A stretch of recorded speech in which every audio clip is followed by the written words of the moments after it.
Oh, let me tell you something. Busting makes me feel good.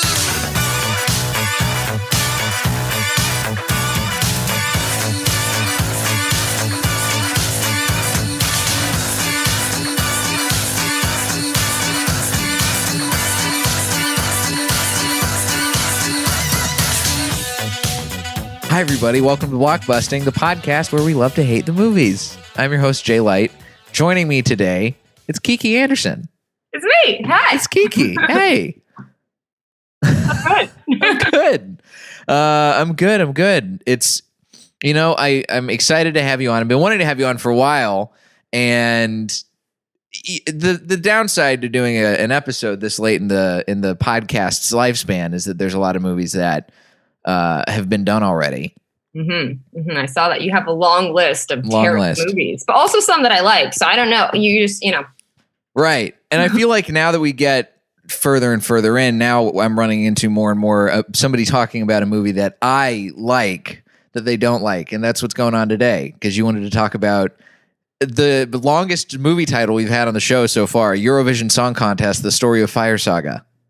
I didn't even realize that was the full title. I just thought it was Eurovision. You're right. Yeah, it's following that old like Will Ferrell from the early to mid 2000s model, where it's like the Talladega Nights, the Ballad of Ricky Bobby, or your Anchorman, The Legend of Ron Burgundy. Nobody knows the second half of those things. Everybody just calls like, oh, it's Talladega Nights. Oh, it's Anchorman.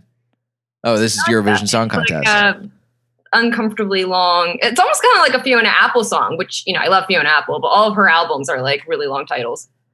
Yeah. Her most recent one's what? Fetch the Bolt Cutters? Okay, that one's short, so that's a bad example. But she has still one. Pretty long. Yeah. Anyway. What's the longest? I'm not a big Fiona Apple person, so I don't really know. I'm not up to date on the Fiona Apple lore.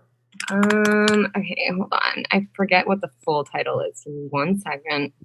So I know it's the shorthand is When the Pawn, but then it has this: when the pawn hits the conflicts, he thinks like a king. What he knows throws the blows when he goes to the fight, and he'll win the whole thing. For he enters the ring, there's no body to batter when your mind is your might. So when you go solo, you hold your head. Do you want to keep going? It's still going. Oh my god! Yeah, it keeps going.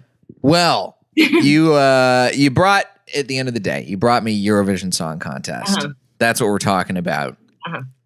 I watched this movie. It came out in June, late June, because it was originally supposed to be released concurrently with Eurovision 2020, and then the pandemic happened. The pandemic continues to happen, and so they released it in June of this year, and I watched it around when it came out, and I was shocked at how much I liked it. So I'm intrigued to hear why this is the one, because you full disclosure for the listeners out there, Kiki told me that she did not watch this movie before picking it. She just had the feeling that she was going to not like it. So I want to know why you had that feeling. Like, do you have ties to the Eurovision Song Contest? Are you a big fan? I actually wanted to be on Eurovision and I didn't get in, so I just hate the whole concept. No. So actually, this movie's a funny story because I had just gotten into, like, not like a diehard fan, but I had just learned what Eurovision is, like literally 3 days before the movie came out. My friend was like, have you heard of this thing called Eurovision? And we went down this like deep YouTube hole of Eurovision videos, and it's amazing. Like, Eurovision's actually super cool. So I live near Sunset, and 3 days later, I saw this billboard. I'm like, oh God, what the fuck is this? Like, there's this actual, like, really cool cultural thing happening, and, like, you just know it's going to have bad accents. And I was right. So I picked this movie because I knew I was going to hate it, but I have to say that with a caveat that, like, it was a moment that made me tear up. So I guess the movie worked out. Like, all the hateful things about it, or hateable things about it, were worth it in the end. Yeah, this is it's a movie that, I mean, I am tangentially aware of Eurovision. I had been aware of it beforehand just because of it. Like, I'd been to Europe a couple of times, so I knew that Eurovision was a big thing. And I think I was over in, I don't remember if I was there when it was happening, because I don't know when it actually, I guess it usually happens in like May, so that wouldn't happen. I was over there in Europe one year God, I want to say I was like right after college or high school. I graduated, and I was in Italy at the time of the Eurovision Song Contest. And everybody, everybody's going crazy for it over there, but it's just like it doesn't really register for me. But now I'm watching this version of the Eurovision Song Contest, this crazy Americanized version of it, clearly trying to get more American fans to be involved in the Eurovision fandom. And it took me by surprise how much I like this movie, because I feel like I shouldn't have liked it.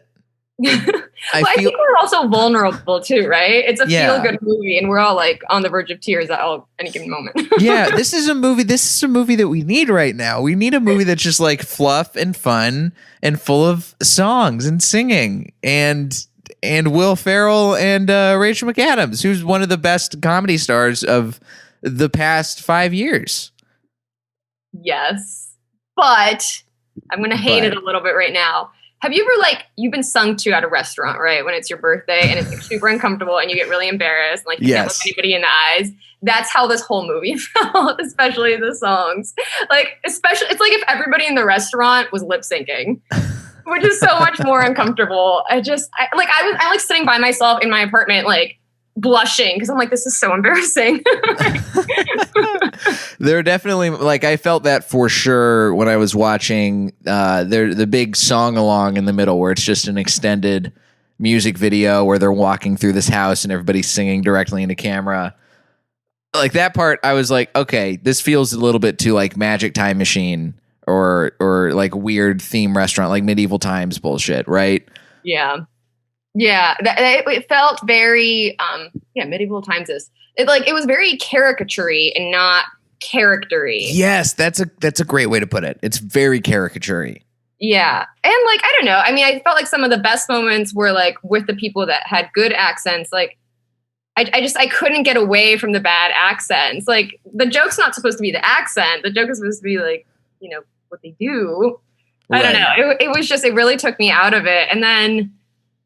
There was one moment, I wrote it down because I wanted to remember. Oh, there was a moment where Rachel McAdams is in bed with that other guy, and she wakes up and he's braided her hair. That was so fucking funny. Can you imagine you wake up and your hair is just that? Oh my God. I've never had hair long enough to be braided, so I guess it's one of those joys that I can't feel. You're going to have to try that with your girlfriend and see how she feels about it. What is you have long hair. What's having your hair braided feel like? Does it feel powerful? Does it make you feel like you have more of your life together or something? A little bit like Xena, Okay. It's I have braids. I could throw around a spiked Frisbee. Yeah. Okay. So you're watching this movie, sight unseen. Did you watch it solo? Were you watching it with a friend or anything? Or were you just basically just sitting in your apartment ready to just be like, oh, I don't want to like this movie about these songs because I'm such a huge Eurovision fan? Yeah, that's pretty much it. I was like, I'm committed to hating this. And, I'm in a spiteful mood. So I was like, yeah, I'll definitely hate it. And for most of the movie, I was hating it. I was like, what the fuck is this? Where's the layers to these characters? And also there's a scene, I went to ASU, there's a scene where they have these characters who are a bunch of dumbasses and they're all from ASU. And I was like, that's a typical joke that some Harvard writer wrote this in here. I'm upset, I'm offended. So I was hating most of the movie. And also, by the way, they have the ASU fans or the ASU students with a Wildcat, which that would never happen. Okay, so. Oh, is Wildcat Arizona? Yeah, no, we would never be seen on What's ASU? The Sun Devils? Yeah. Okay. I don't know. I feel like I'm just pulling that out of my weird NCAA life. Okay. So you have recently become a fan of the actual Eurovision contest. I'm sure you've watched years upon years worth of videos of performances from the show at this point, from the various performances over however long the contest has been going on for and however deep of a rabbit hole you dove into. What did it feel like comparatively? Do you feel like there's any element of the actual performances that were shown in the actual Eurovision contest that live up to any of the standards that you're seeing in the real life Eurovision videos? Ooh, I don't know. From what I've seen of Eurovision, again, I'm not a diehard fan. Like, it is definitely larger than life, and like, it's like all of our singing shows that we have here in America, but way better. Like, they just have better special effects. They have cooler dances, but there's also definitely a comedy element to it. You're like, what the hell am I watching? But it's supposed to be funny. Right. And I felt like the movie tried to capture that. It was like, no, this is supposed to be ridiculous. But in a way that felt like they were mocking it and not actually just like doing funny things, which I think they could have used that opportunity. They could have just like actually had funny bits in there rather than like, I don't know, is this guy gay? I don't know. Like, that's such a hack joke. Is he gay? I don't know. But this is like, okay, so there are hacky jokes in here, right? There's definitely like, we're picking the low hanging fruit. We're scraping the bottom of the barrel to get some of these very lowbrow stuff out, right? I mean, there's jokes. If you're watching a Will Ferrell movie, you're not necessarily watching the most nuanced comedy of all time. I don't know. Anchorman is a work of art. He had his but it's not nuanced. Like, Anchorman is a great comedy movie, but it's not like The Big Short. Yeah. Right. Okay. Fair. Same director. Like, if Will Ferrell was in The Big Short, I feel like The Big Short would not have been nominated for any Oscars. I mean, if he could try to explain the housing crisis, that would be very distracting. Right. It just would feel weird. I feel like Will Ferrell is a very specific kind of actor, and I feel like he's suited for roles that are not exactly this. I do think that Will Ferrell is, unfortunately, probably the weakest part of this movie. Yeah. Yeah, that's the thing, is like none of the funny moments involved him, and he's such a good character actor. Like, I think if they had added some like earnestness to the character, like, he genuinely believes he's amazing, but he's terrible, but like, he wasn't terrible enough to make it like an underdog story. It was like, right, decent musicians. I don't know. You know, like, you're not. Yeah, that's the thing, because it all changed. Like, at first, you're seeing them fail over and over again, and his dad, Pierce Brosnan, hates him, and everybody in the town is like, his character is an idiot, and they hate his music. The only person who sees any hope in him is Rachel McAdams' character, Sigrid, and then all of a sudden they finally are performing their song at the actual Eurovision. They're playing Double Trouble, and it works. Like, it's working, and it switches from being this underdog story to where you're like, oh no, they actually are really good. Yeah, but I mean, even before they were really good, they were kind of just like, I don't know, some like shitty indie band that you would see at 3:00 at Coachella, you know, like they're not a headliner, but they're fine. They're okay. Right. But I feel like, I wish that, I don't know, I guess it's hard to say whether or not I would rather have them been good and secretly very good the entire time, or actually continue to be bad but wind up failing upwards. Yeah, that's a tough question.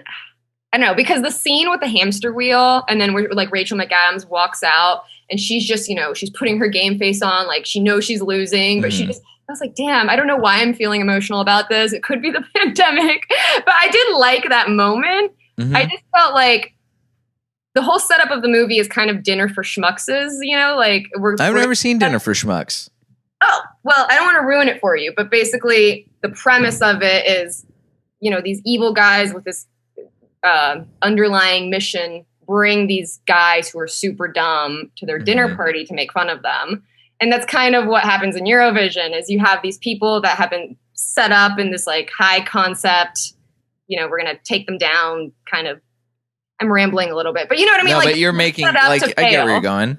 Yeah, they're set up to fail, and they weren't dumb enough. Like, I needed them to really risk failing, you know? Like, it was more like life was shitting on them rather than them being like super stupid, you know? Right, exactly. Yeah, it just seemed like they kind of had their shit together and just nobody liked them. Yeah. As opposed to them actually being bad. Like, they had some stumbles, they had their own nerves get in the way, especially in the case of Lars, Will Ferrell's character, where he's like freaking out, and he has all these like flashes of his dad hating what he does, and then he's very self-sabotaging, right?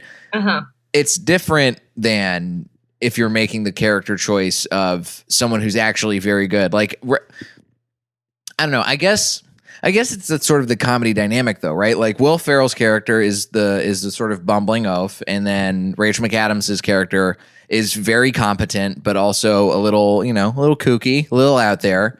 And they're driven by their love for each other secretly, or eventually overtly.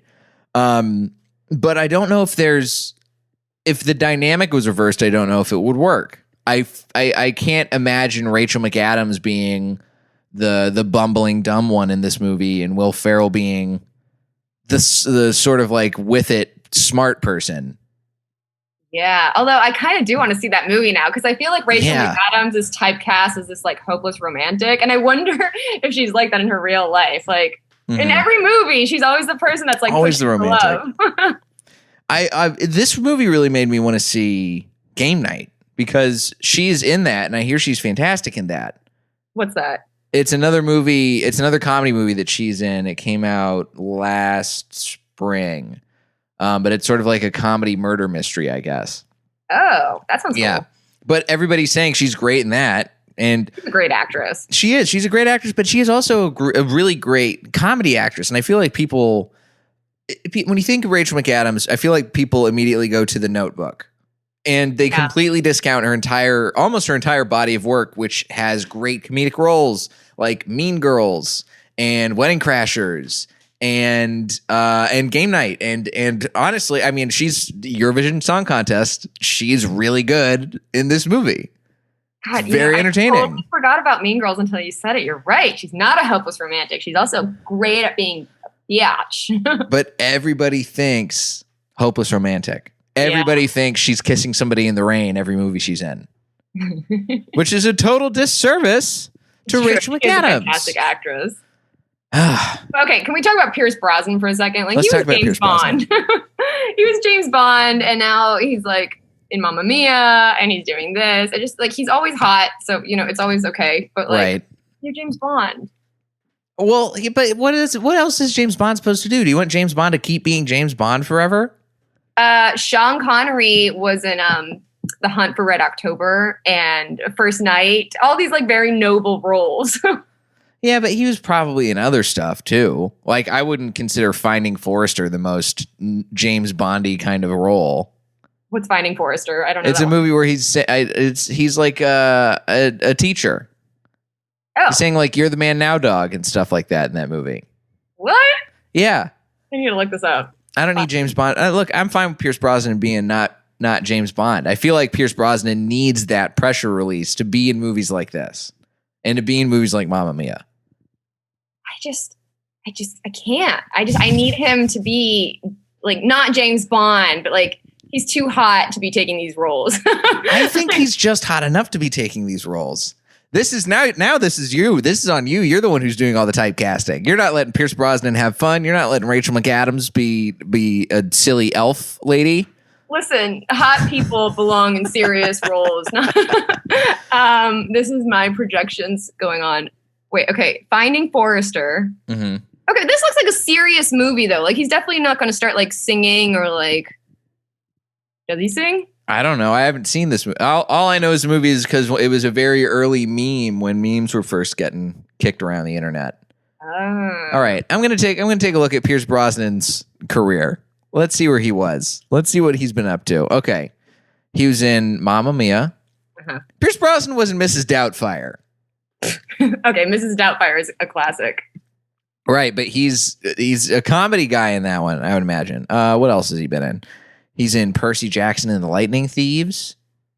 Okay, he's in Riverdance, the animated adventure. Wow. Also, Okay. when is Riverdance, the animated adventure coming out? I want to see that. Oh, he's in Mars Attacks. That's right. I forgot about that. Yeah, he's in. Okay, well, he's in Mamma Mia. Here we go again, which isn't really that much of a. It's not that much of a stretch considering he was Mamma Mia. Okay, but here's the thing. All right, so I'm glad you brought up Mamma Mia, because I've done an episode about Mamma Mia, and here's the thing with Mamma Mia that I also found myself feeling watching this movie is they're both very fun movies.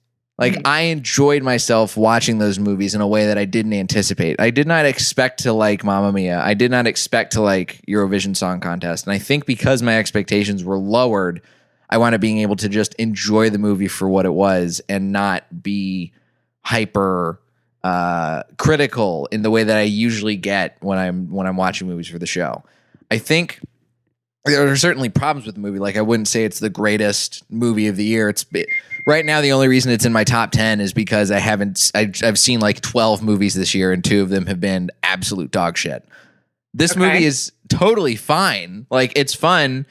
I think sometimes you need a fun movie. I think sometimes you need a movie that you can watch with like not worrying about whether or not it's the best movie in the world. And sometimes it's okay for a movie to like shoot for the stars a little bit and then just kind of land among the song laden clouds. That's fair, and I agree with that. But there's also movies like J-Lo's Hustlers, which is also mindless fun, but there's a little bit better of a storyline. And I also don't start blushing when J-Lo starts shaking her butt in front of me. Singing, can't handle that. J-Lo shaking her butt, totally fine. Well, let me ask you that because I haven't seen Hustlers. So let's to the point of Hustlers. Isn't that movie also a movie where people were saying that it's a really good commentary on feminism and that J-Lo put in a performance that was Oscar worthy, right? Like I remember that being part of the conversation around Hustlers. So you've seen it. Is it purely mindless fun for you, or do you feel like it actually has some grounding and some story points that elevate it a little bit? That's interesting. I guess if you really dissect it, you can be like, yeah, female empowerment, they're using their sexuality. But like, come on, it's like, what the fuck? No, this is a very like party girl fun movie, and you're just kind of rooting for them. Like, yeah, get your money, like kill those men. They don't kill them, but they drug them. So I don't know. It's more of a party girl fun movie for me. I guess if you really wanted to write like a medium think piece about it, you could probably do that for Eurovision too. You could be like, I don't know. I feel like you'd have a harder time doing it for Eurovision though, because I feel like I don't have anything that like. I mean, my only defense of Eurovision against you, who makes a lot of good points about why this movie isn't good. They're playing into the dumbest jokes possible, and they're relying on low-hanging fruit, and the plot is paper thin and you can tear through it immediately.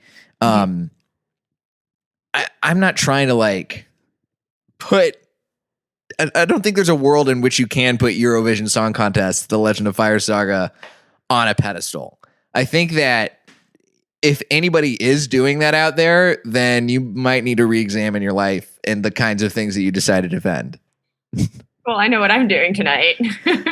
Oh, is that you're going to be getting to your big medium post, huh? Now's the time. Yep. Let's talk about the actual songs of Eurovision Song Contest. The actual musical moments that are played. There's a lot of songs in here. You got like Dan Stevens, who's playing this Russian, a closeted Russian guy because it's illegal to be gay in Russia. And he has this weird song about being a sex lion, I think is like, that's almost the name of the song. Yeah. You hear a couple of the other songs. There's a couple of moments where there's like a Swedish rapper, and there's the lady Mita Zanakis, who's like the Grecian lady. She has a song, and then most of what you have is the Fire Saga songs, which sort of are all over the place. There's one that's you see at the very beginning of the movie. You see Volcano Man, which feels very like. It feels very like weird European techno, which is kind of what I think Eurovision is all about. Yeah. And then you have Double Trouble, which is sort of like an ABBA-y fun song. And then you have the song about their hometown, which is a very sad, somber, in the total opposite, like triumphant. What's the name of that Icelandic band? Sigur Rós. Like it goes really all over the place. Is there anything that you would change about the music of the movie, did it feel like that felt true to you, true to what you know about Eurovision, or did it feel like that was even too, like it just didn't fun rip songs. for you? I wish they were more clever because, like, you remember that movie with Russell Brand? What movie is it? Where he's a singer and they have that song like "Sheep of Egyptian Cotton." Like, it's such a dumb song, but it's so catchy. Like, none of these songs, I'm never gonna sing these songs. I don't even know the words. I just know there was like, what's the Russell Brand movie? It's either Get Him to the Greek or Forgetting Sarah Marshall, because he's the same character in both of those movies. He is. You're right. I think it's Get Him to the Greek though. Is that the one where he's like going through a breakup? Well, Forgetting Sarah Marshall's Jason Segel's going through a breakup, and then he goes to he goes to Hawaii, and Kristen Bell is his girlfriend, and or his ex, and she's dating Russell Brand. Yeah. Okay. So it's the other one. It's Get Him to the Greek because his like girlfriend's like a pop star or something, and they have these like really catchy songs, and they're like also like really cringy, and they're just very memorable. I feel like this didn't have any memorable songs, but they were catchy. This is crazy because I've been listening to the songs from this. I've been listening to Double Trouble and Volcano Man like once a week, pretty much, because they are just so like joyful and not sad, and I need that in my life right now. This is a different side of you, Jay. I'm used to like comedy Jay, and this is like happy Jay. Like, I like pop songs. I like how comedy Jay, in your perception, is very sad and angsty and does not even fuck around with pop songs. Just not like, they just don't live in the same world. I don't You're think. right. Yeah. Well, that's the thing is like, I think that pops, I feel like the older I get, the more I appreciate pop songs in a way that I don't think I allowed myself to when I was like, I became a huge Carly Rae Jepsen fan over the past couple of years, right? And good. Yeah, she's so good. And I think the more I open myself to liking stuff like this, the better I feel, and the less I don't feel like I feel like I get too up my own ass about art and stuff like that, instead of being able to just like appreciate stuff like this, even if it is super dumb and not really a great movie. I know. I do. Going into this, I was like, am I being too Hollywood about this? Have I seen too many fucking movies? Do I know too many actors? Like, if I was living on the East Coast and just like at home with my friends, I probably would have enjoyed this movie just fine. Right. Like, we're in this industry. We're so critical of everything. Well, that's the thing. That's what happens when you get to the industry. All of a sudden, then your opinions change because you see how the sausage gets made. Mm-hmm. And sometimes you are like, well, I want to make the sausage that's not like this sausage. This one tastes like shit. What did they put inside here? Garbage meat? I don't know. That analogy wasn't really going too far, but you get my point, Kiki. Well, also, like, literally right before this class, I was in a pilot writing class. So I'm like, where are the layers to the characters? What is this high concept or low concept? Like, yeah. So I'm being an asshole. It's fine. The movie's fine. But let me ask you this. All right. So you're somebody, you're a comic, you're a writer, you've got a good, you've got a good eye for like what works and what doesn't work, I think. And my question to you now is, what would you change to make this movie work? Like, if there was a version of the plot of this movie that actually wound up working for you, if you could rewrite it, what would you do? I don't know. I think first of all, this movie very much feels like they just put really big stars on it and made it this huge blockbuster, which, as much as I love Will Ferrell and love Rachel McAdams, they should have put just like unknown people who didn't have to do fake accents and done like an actual movie about Eurovision, like people who are like actually climbing and have to deal with like vicious competition, rather than like these people that nobody believes in them and they're dumb, and like that story's been done. Mm-hmm. Mm-hmm. Yeah. It should have been more, not realistic, but like grounded in reality a little bit. Yeah, I get that. I think that would have made it funnier. Right, because I feel like Eurovision's such a ridiculous concept as it is already. Right. You don't need to do anything that will add to how ridiculous it is. Yeah, totally. I mean, I do like the part with like the crazy elves that like stab the guy. Yeah, stab the guy in the back. That's great. Spoilers, but who gives a fuck? If you're worried about spoilers for Eurovision Song Contest, The Legend of Fire Saga, again, maybe you need to reevaluate how deep you dive into some of these movies. Yeah. One final question here, Kiki, is, I feel like talking to you about this movie has made me really not question your taste, but I'm curious about your taste in movies. And I want to know, in your mind, what are some of your favorite comedy movies? Like, what's the platonic ideal of a comedy movie for you? Since Eurovision's not even coming close to cutting the mustard. I hate answering this question because I feel like such a hack answering it, but I love Wedding Crashers. It's my favorite. Okay. I love Wedding Crashers. I love Superbad. Recently, I loved Palm Springs. I love Palm Springs. So good, great. Right? Like, I love a love story. Like, I'm not super cynical about that, but I don't know. I think it needs better characters. Right. I think if, this movie has a love story at the center of it, but it's not the most well thought out love story. It feels very slapdash. Yeah. I think that's part of it. Yeah. I needed people that were a little bit more fucked up, so I can relate to them and I can root for them. They were just like, fine. Like, you're Icelandic and you're pretty decent singers. Like, you'll be fine. Yeah. The guy's got daddy issues. Oh, boo-hoo. Go be sad somewhere else. Yeah. Come be miserable just like the rest of us. Yeah. Hey, listen, the water's fine in Misery Town. It's pretty hot in this hot tub. Okay. Kiki, man, I mean, I'm still, you haven't made me question my love, because it's the thing, because I don't love Eurovision, but I enjoyed it more than you did. And I will, I'm glad that you were able to help me come down to earth a little bit more, and we can realize, oh yeah, this movie's not like, I don't need to be praising it, but I am still going back to listening to this Double Trouble remix that I was listening to as soon as we get off the pod here. But I encourage you, have a little fun. Go listen to Double Trouble after this. I'll try to loosen up. Yeah. Wait, can I ask you really quick, what were the movies you hated that you saw? That I saw? That you hated. That I hated? Mm-hmm. Like, of all time? Because you recently said you were like, I saw 2 movies that were total garbage. Oh, from this year. Yeah. Well, let me pull it up because I had put them out of my mind.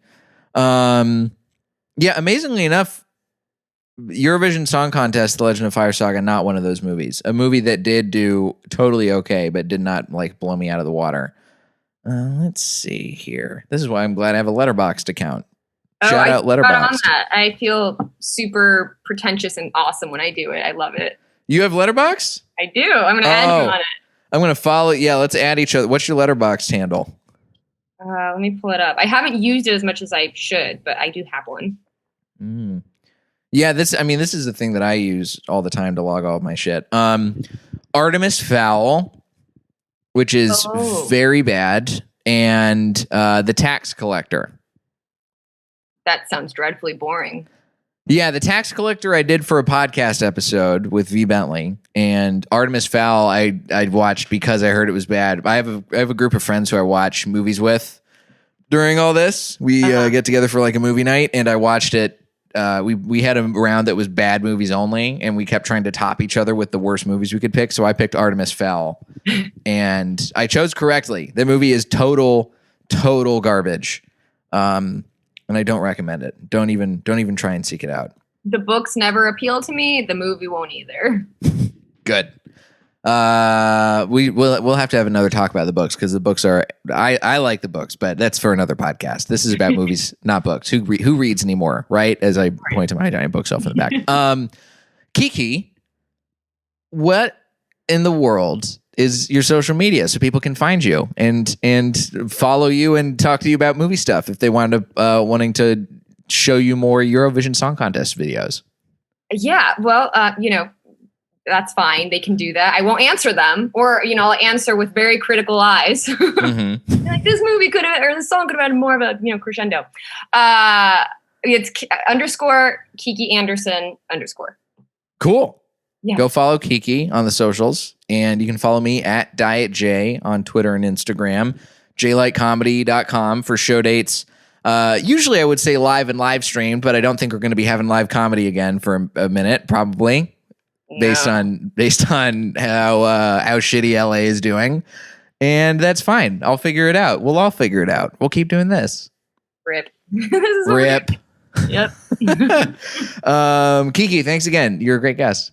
Thank you. Thank you for having me. This was very fun. Of course. This has been Blockbusting. Go see something good for a change.